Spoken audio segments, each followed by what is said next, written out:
לחץ, מתחים, זיהום אוויר, קרינה ותרופות קליניות פוגעים קשות בגופנו ובנפשנו. בעוד הרפואה הקונבנציונלית מרימה ידיים, החלה מתפתחת רפואה אחרת, רפואה אלטרנטיבית. רפואה שלא מטפלת רק בסימפטומים, אלא מרפאת את המחלה עצמה אחת ולתמיד.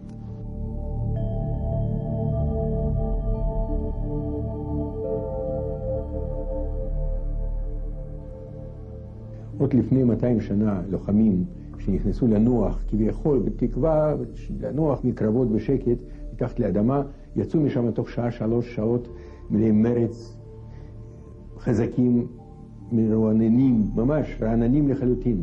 התגלה התכונה הזאת התגלתה שמלח גורם לחיזוק מערכות הגוף.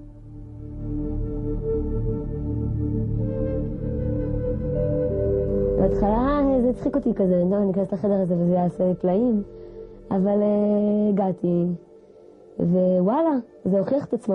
אמרתי לך, בפעם קצת נלחצתי, אבל אחרי זה, כשיצאתי מפה, הבנתי כמה זה עזר לי, אחרי שיצאתי מהפגישה הראשונה. אנחנו משתמשים בעיקר בטיפול בחדר מלח לעזרה לאנשים שסובלים מאלרגיות בדרכי הנשימה. כי ההדים של המלח הם חודרים לתוך דרכי הנשימה, ומוציאים משם את הפסולת. את האלמנטים הטוקסיים, רעלנים שבליחות. אחרי טיפול 2 חולים מרגיש המון ליחות יוצאות. מתנקה, כמו שלפני פסח עושים ניקיון, הכל יוצא החוצה. הכל התנקה, זאת אומרת, כבר בפעם הראשונה הרגשתי הקלה יותר.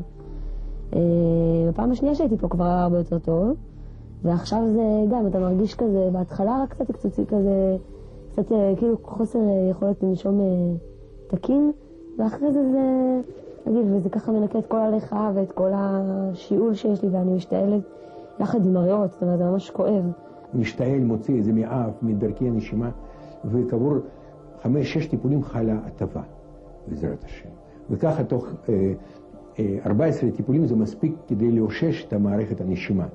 ובשילוב עם טיפול הומאופתי זה 100%, ברוך השם, הצלחה בטיפול למשל באסתמה. בחיים שלי לא הייתי ככה, זה החורף הראשון בערך שאני זוכרת אותי חולה בצורה משמעותית. אם כבר אז יום התקררות, אבל אני סוחבת את זה מלא ולא יוצאת מזה. והגעתי לכאן, לחדר מלח, ביחד איתה, שזה כן, זה עוזר, מרגישים את זה, פשוט מרגישים את זה יוצא. הרבה שמות יש לאנטיביוטיקה, אבל עיקרון הוא אנטי זה נגד. ביו זה חיים. זו תרופה מנוגדת לחיים. חושבים שזה רק הורג את החיידקים, אבל נזק למערכת החיסון הוא אדיר.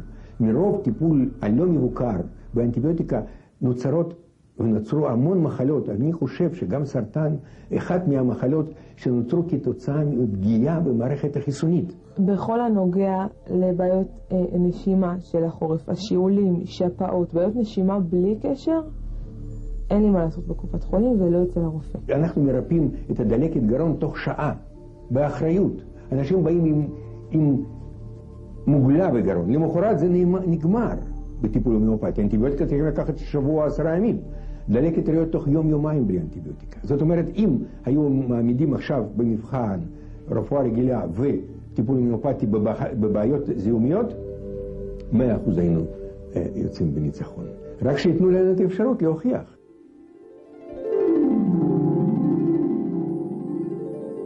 ואולי ההוכחות הטובות ביותר להצלחת השיטה הן מכתבי התודה מהאנשים שהחלימו בזכות חדר המלח והטיפול ההומאופתי שמעניק דוקטור זמיר להם ולבני משפחתם. מה שלומך? מה שלום תינוקת? יחסית באופן מאוד מהיר וזריז, זה משפיע בלי שצריך לעשות פעולות. בדרך כלל תינוקות יש להם בעיה שכל סטטוסקופ שאתה מצמיד להם לגוף כבר מעורר אצלם איזושהי רתיעה.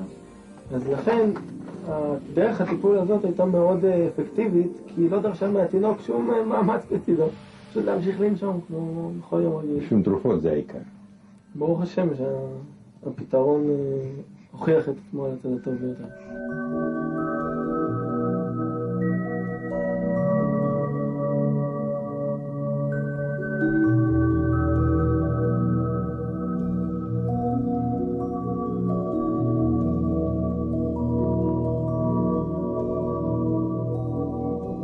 אין מודעות בארץ לטיפול בחדר מלח, כי הסנוביזם של הרפואה והצפת השוק באנטיביוטיקה זה כביכול פתרון לא נכון, אבל הוא יותר מדי זמין, שהחולה הנבוך לא יודע מה לעשות. רופא לא יגיד לך לחדר מלח. אני כן אומר, אז מי הם אלה כביכול מתיימרים להיות רופאים? הם דוקטורים, הם לא רופאים, הם יודעים רפואה, אבל מלאכת הריפוי הם לא יודעים.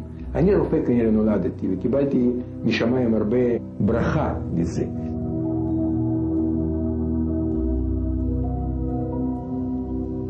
מלבד חדר המלח יוכלו תושבי הבירה ליהנות ממגוון טיפולים אלטרנטיביים מתקדמים ויעילים ברמה הגבוהה והמקצועית ביותר בישראל, והכל תחת קורת גג אחת במרכז לרפואה משלימה. המרכז ממוקם ברחוב כנפי נשרים 24 בבית החברה הכלכלית. טלפון לבירורים ולקביעת תורים 02-653-7575.